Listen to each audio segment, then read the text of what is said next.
Bakit may bayad sa condominium? Hindi, yung 2,000 na binabayad nila, pera din nila yon. Kasi ganito yon.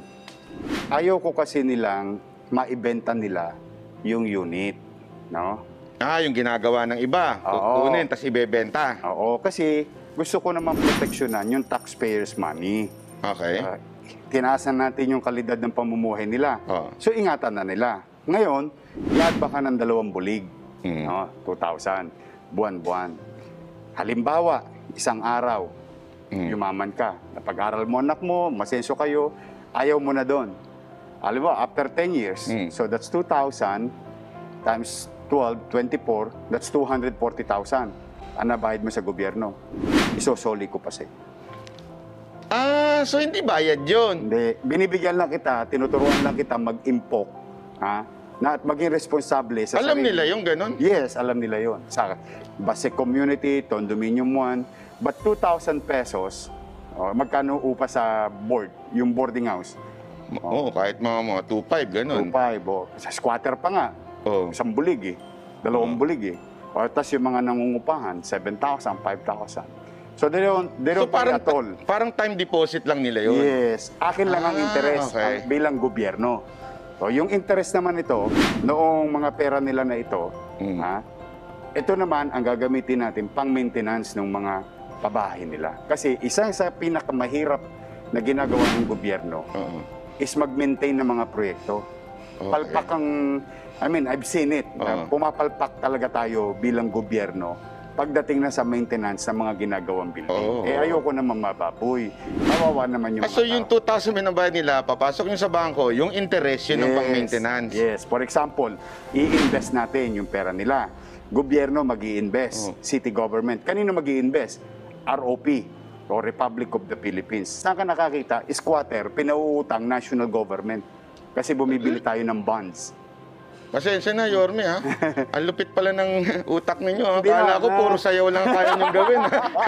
Hindi, ito yung mga bagay na siyempre minsan hindi naiintindihan niya ng tao. Kaya I'm really hindi na-explain, ito? Mahirap talagang intindihin yung ganung bagay. Pero at least, kapag may pagkakataon yun, sinasabi ko saan mapupunta at bakit.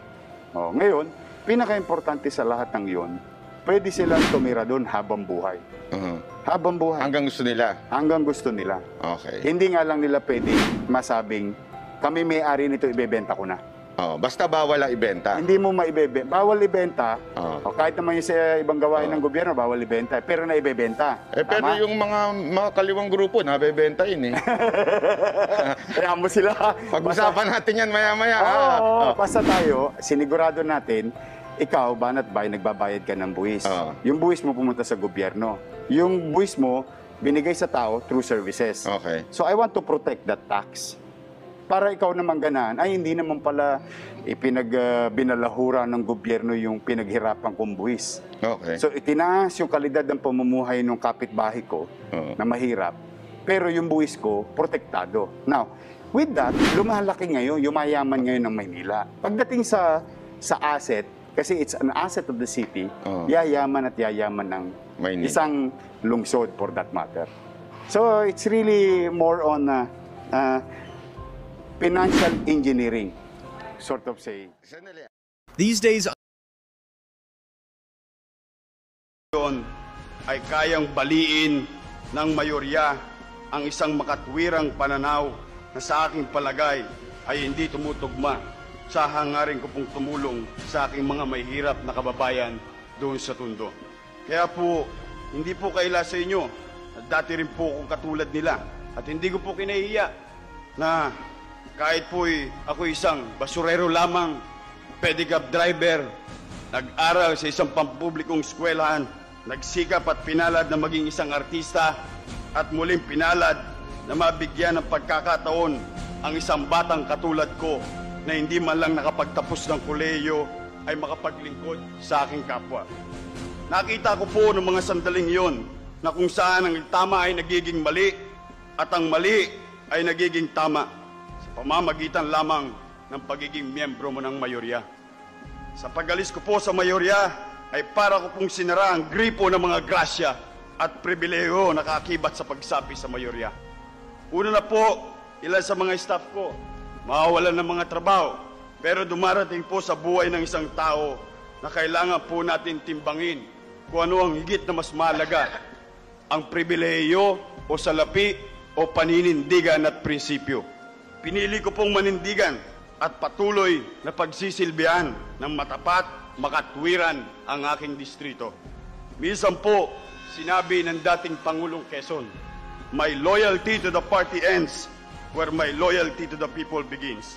At wala rin po kong kaintensyon-intensyon na sumali o sumama sa minorya na katulad ng napaulat sa mga periodiko na ako'y tinanggihan nila sapagkat hindi po ako nag-a-apply. Nais ko po ring linawin na hindi po ako pinaalis ng mayorya. Bagkus, usa po akong umalis sapagkat nais ko pong maghari sa akin sa aking mga desisyon ay kung ano ang itinatakda ng aking konsensya at hindi tulad ng itinatakda ng iba o ninuman. Marahil ay hindi po ninyo alam ang pakiramdam ng isang taong hindi makatulog dahil sa pag-iisip niya kung bukas may bahay pa siyang uuwian o tutulugan. Minsan po, natira kami sa parola, natira kami sa mabuhay na kung saan ay tinatawag nilang squatter. At dito po, damang-dama ko po ang nararamdaman ng mga taga-Pitong Gatang. Sapagkat tulad po nila, noong mga panahon na yon, wala rin po kaming kasiguruan sa aming kinatitirigang bahay. Ngayon po, nabigyan po ako ng pagkakataong maglingkod at matulungan sila. Kaya po, hindi ko papayagan na babaliwala ang lahat ng iyon. Kaya po, simula ngayon, ay sususugan ko po ang nauna kong desisyon na tuluyang magbitiw sa mayorya sa pamamagitan ng pagbibitiw ko bilang chairman ng Komite ng Agam at Teknolohiya. I now declare the chairmanship of Committee on Science and Technology vacant. Kaya po para maalis ang mga agam-agam ng aking kasamaan sa mayorya. At bilang pagpapatunay na buo ang desisyon ko na maghahari sa aking isipan ay ang aking konsensya lamang. Ngayon po gusto kong mabalik yung dati ko pong nararamdaman. Gusto ko pong maging basurero sapagkat sa basurero po ako ang nagdadala kung saan ko gusto yung kariton ko. Ayokong ako ang maging kariton at maging laman ay basura na kung saan idinadala ka ng kung sino-sino. Kaya mas maigi pa siguro gawin ko na lamang ang mga bagay na pinagdesisyonan ko na. Kaya po sa inyong lahat, maraming salamat sa mga kasamahan kong minulat ninyo ko at hinayaang araling maigi. Ako naman po'y magiging makatwiran kapag tama aking susuportahan, kapag mali sa abot ng aking makakaya'y itatama ko po. Maraming salamat po. Pagpalay kayo na pong may kapal. Recess for 5 minutes.